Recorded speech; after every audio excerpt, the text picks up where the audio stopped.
Amy Allwine and her husband Stephen lived in Minnesota. They had a 9-year-old son named Joseph. Amy worked as a dog trainer and Stephen was an IT specialist. They were very religious. The two of them met at a religious college. Both of them belonged to the United Church of God. The church had very strict rules and its members had to adhere to. On the 31st of May 2016, there was a knock at the door. Amy and Stephen was very surprised to see 2 FBI agents on their doorstep. The FBI agents informed them that they have been looking into a group called Besa Mafia on the dark web. Besa Mafia basically provided a service on the dark web, where if you wanted someone killed, you could contact them, like hitmen. Besa Mafia had ties to the Albanian Mafia. The FBI agents then told Amy and Stephen that someone had tried to hire a hitman to kill Amy. A user by the name of Dog Day God contacted Besa Mafia and paid them $12,000 in bitcoins to kill Amy.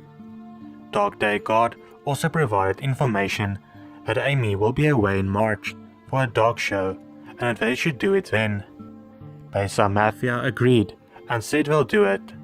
There was lots of correspondence between the two, setting up different dates and ways of doing it, but it never materialized. Unbeknownst to Dog Day God, Besa Mafia was a fake group, just taking money and not actually planning to kill anyone. Amy couldn't believe what the FBI agents just told her.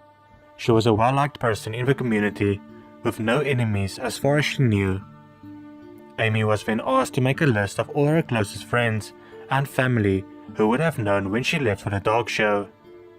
Amy and Stephen put up lots of security cameras around their house, and they had a police patrol the area to make sure they are safe. Then, on the 24th of July, almost a month after Amy learned about Dog Day God, she received a worrying email. I'll just quickly summarize the email. The person who sent it told Amy that she should end her own life, and if she doesn't, then he or she will start killing off Amy's friends and family members. The person gave details about Amy's family that only someone really close to her would have been able to have known. Amy took the email very serious, but because of her religious faith, there was no way she would end her own life, as that would mean she would go to hell. The email was also sent from the dark web, and it couldn't be traced. On November 13th, 2016, the police received a 911 call from Stephen Allwine. He says, "I think my wife just shot herself. There's blood all over." The police hurry over, but it was too late. Amy had passed away. There was a few strange things about the crime scene however. The gun was in her left hand, even though she was right-handed. There was still food cooking in the oven. Why would she make dinner and then decide to end her life all of a sudden? The bullet went through the right ear, which would have been near impossible to do with your left hand. The blood splatter was also something they found strange. It looked as if her body was moved. When the police used luminol, they found that her blood was almost everywhere in the house. Surprisingly, also in Joseph's room. It was obvious that Amy did not end her own life, but that someone else shot her. What I found extremely sad, that it was 9-year-old Joseph who found his mom and then called his dad. There was only one real suspect, Dog Day God, who contacted Besa Mafia and emailed Amy. The problem was that I couldn't really track anything on a dark web and find out who it is. The police did however notice that Amy's husband Stephen wasn't mourning at all. This of course doesn't mean that he is guilty. Everyone grieves in their own way, but it was enough for police to question him. They checked in Stephen's basement where he was working and they find 66 electrical devices.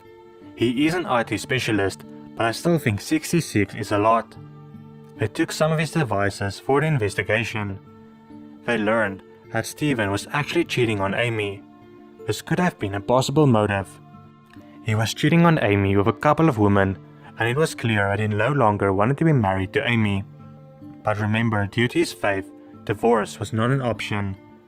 The police also learned from his devices that Stephen was very familiar with the dark web. They found that Stephen had a lot of searches for scopolamine, A drug that basically renders your body helpless. Stephen looked all over on a dark web for this drug. Amy's autopsy revealed that she had lots of scopolamine in her system. It can't be proven that Stephen was the one that gave it to her, but a pretty big coincidence nevertheless. The name that Stephen was using on his forums looking for the drug was, you guessed it, Dog Day God. Using iCloud, the police was able to see that the Bitcoin code Dog Day God used was on Stephen's phone. It was now undeniable that Stephen was the one who ended his wife's life. He knew divorce was not an option. I'm not sure how his faith works, but I'm pretty sure that if it's wrong to divorce, then it must be wrong to kill your wife too. His trial started in January 2018. It lasted only 8 days, and he was found guilty. He was sentenced to life in prison without parole. I find it really awful that Stephen actually let his 9-year-old son Joseph find his mother that way. I mean, it will be something that he's going to have to live with for the rest of his life. 49-year-old Sarah Lynn Wineski was living in St. Petersburg, Florida in 2005. She had recently moved from Sarasota.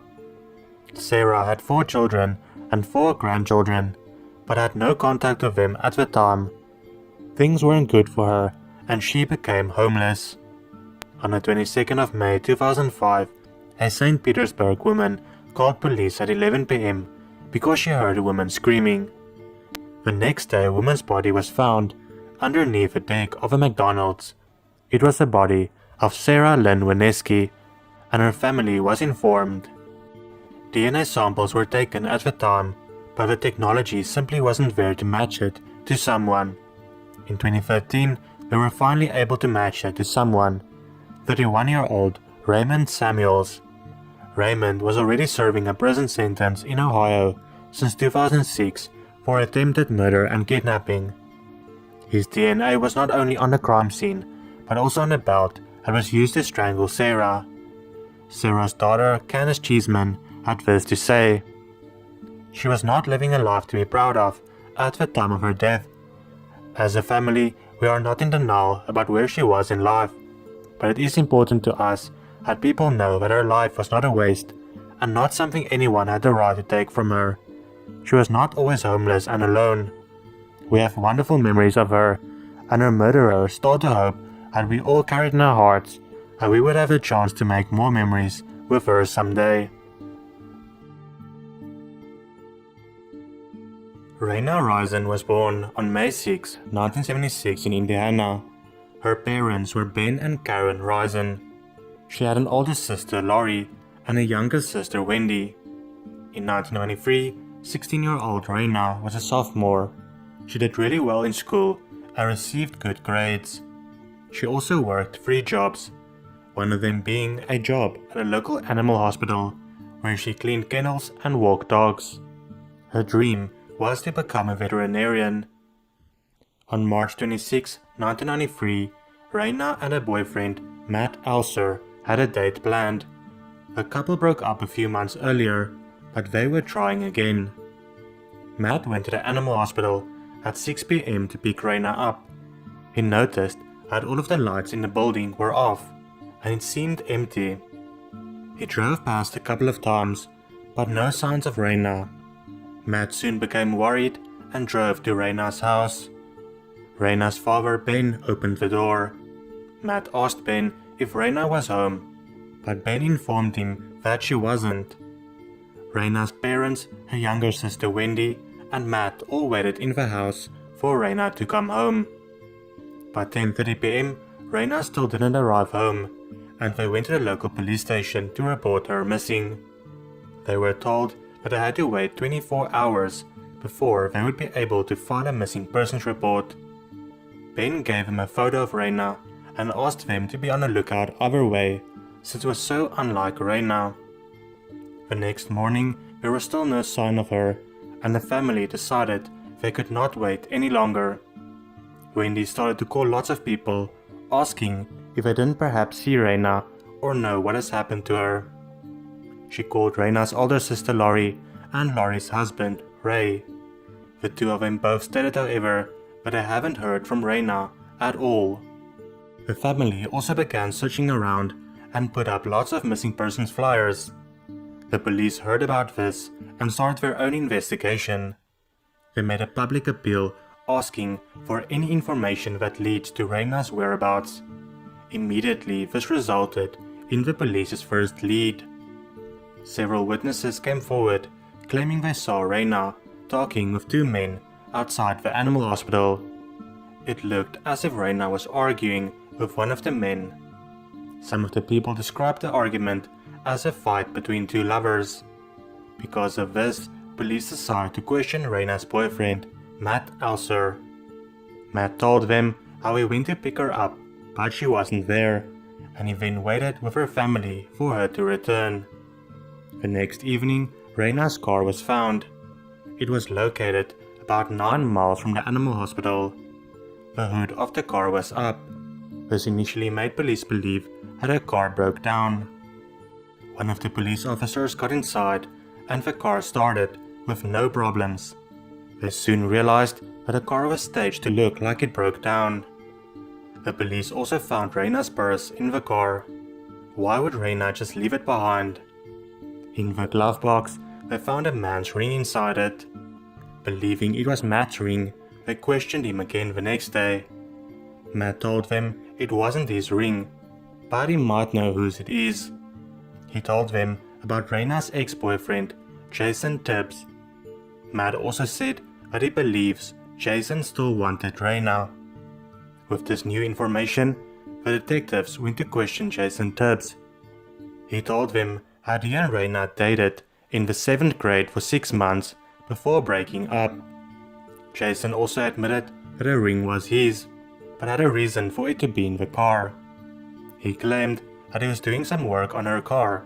While he was working, the ring started to bother him, so he put it in the glove box and forgot to take it out again. The detectives also asked him where he was on the night that Reina disappeared, and he had an alibi. He told them he was playing a game called fox hunting with his friends. I'll quickly try to explain what fox hunting is, for those of you who don't know. It is basically a hide and seek, but with people in their cars. A couple of people would be seeking and others would be hiding. Those who were hiding had to give clues to their location using the radio. Then the seekers had to find them using the leads. Jason's friends confirmed that he was playing with them, but no one actually saw him personally. A couple of days after this, a Letterman jacket was found 7 miles or so from where Reina's car was found. The jacket belonged to Matt Elser, but he had given it to Reina to wear, to signify that the two of them were together. On April 26, 1993, exactly 1 month after Reina disappeared, a man was fishing with his teenage daughter. She got bored and started walking around when she made a startling discovery. The girl quickly called her dad over. In front of him in the water was a fully clothed body with 2 logs across the back. When detectives arrived, they believed it was Reina due to the clothes she was last seen wearing. Their suspicions was later confirmed. It was Reina Risen. This was no longer just a missing person case. An autopsy was done and the cause of death was asphyxiation. She had no cuts or bruises. The detectives decided to speak with Jason Tibbs again. This time he told police that Reina told him something when they were dating. He told them that they had to look into Ray McCarty, the husband of Reina's older sister Laurie. They then learned why they had to look into Ray. When Reina was 11 years old, Ray started molesting her, and 2 years later he impregnated her. Reina had to get an abortion, and Ray received a 3-year suspended sentence in 1991. It ended on January 5th, 1993, just 2 months before Reina had first gone missing. The detectives went to Laurie and Ray's house. Both of them said that they did not see Reina on the night she disappeared. Ray stated that he was busy shooting pigeons on a friend's farm that night. The detectives called a friend and he confirmed that Ray was indeed with him that night, but didn't want to say anything else. This was not good enough for the detectives and they went back to Ray. This time, he told them what had really happened. He told detectives that on that day around 5:40 p.m, he was looking for a house just around the block from the animal hospital. He then saw Raina's car and went to talk with her. They had a brief conversation and Ray left. After that, he picked up a hitchhiker and took her where she needed to go. Ray also claims that the hitchhiker was why he originally lied in front of his wife. She did not fully trust him after what he did to her sister. Ray was the main suspect at this point, but there was no physical evidence connecting him to the crime, and the case went cold. It would stay that way for a year and a half. Indiana police pulled over a van driven by Larry Hall and arrested him for attempted kidnapping. In his van, he had newspaper clippings of Raina and a prescription bottle with the name R. Risen on it. Larry claimed he was the one who abducted and killed Raina. However, police discovered he was in Kentucky when she vanished, and the prescription bottle was fake. Larry Hall was ruled out as a suspect in Raina's case. In 1998, now 5 years later, the detectives didn't know what else to do and looked at the three suspects again. Raina's boyfriend, Matt Elser, her ex-boyfriend Jason Tibbs, and her older sister's husband, Ray McCarty. Matt's alibi was solid, and he never was a serious suspect. Jason's story of fox hunting wasn't that solid, because no one actually saw him. Ray's alibi of shooting pigeons was proven to be false, so they looked into Ray again. They got a search warrant to search his property. Inside his house they found 2 handguns and a stun gun. Inside his car was blood. This is what they were looking for. They arrested him in May 1998. The new prosecutor felt, however, that there was not enough evidence linking him to the crime, and they were forced to let him go in 1999. For the next 9 years, the case would once again be classified as a cold case, unfortunately. Then in 2008, police got a lead that would blow this case wide open. Ricky Hammonds, who was 14 years old in 1993 when Raina was murdered, contacted the police saying he knew who was responsible. This is everything he had to say. Back in 1993, he was in the roof of his parents' house, smoking marijuana. He heard a car drive into the barn. Ricky saw his sister's boyfriend, Eric Fieldman, and Jason Tibbs. When they opened the trunk, he saw a body covered by a blanket. He didn't realize it was Raina, but he later did when he heard about her on the news one day. Ricky was scared to come forward back in 1993 because he would get into trouble for smoking marijuana. The police then interviewed Eric Fieldman and told him he will face no consequences if he can tell them exactly what happened. He accepted the deal and told them what had happened. Eric and Jason went to the animal hospital on the 26th of March 1993. Jason wanted to get Raina to leave Matt and take him back. When she exited the door of the animal hospital, he called her over. She clearly didn't want to talk with him. Before she could scream, he pushed her into the car and Eric sped off. A couple of minutes later, Eric stopped the car and Raina tried to run away. Jason followed her and said, "If I can't have you, no one can." He then strangled her until she stopped breathing. Afterwards, the two of them threw her body in the trunk and drove to the barn. That is where Ricky saw what happened. They then disposed of her and drove her car 9 miles away from the animal hospital and made it look like a breakdown. In August 2013, police arrested Jason Tibbs. He had a wife and kids by this time. He was arraigned by August 23, 2013. In December 2014, Jason was sentenced to 40 years in prison. Jason still claims that he is innocent and he's sure that Ray was actually guilty. Sherry Rasmussen and John Rutten married in November 1985. They moved into a condo in Van Nuys, California. Sherry was 27 years old. She was incredibly intelligent and entered college at 16. Sherry was working as the director of nursing at Glendale Medical Center. John Rutten was 25 years old. He worked as a hard drive engineer and had a mechanical engineering degree from UCLA. Their marriage was a happy one, but there was only one problem. John's ex-girlfriend, Stephanie Lazarus, wouldn't leave him alone.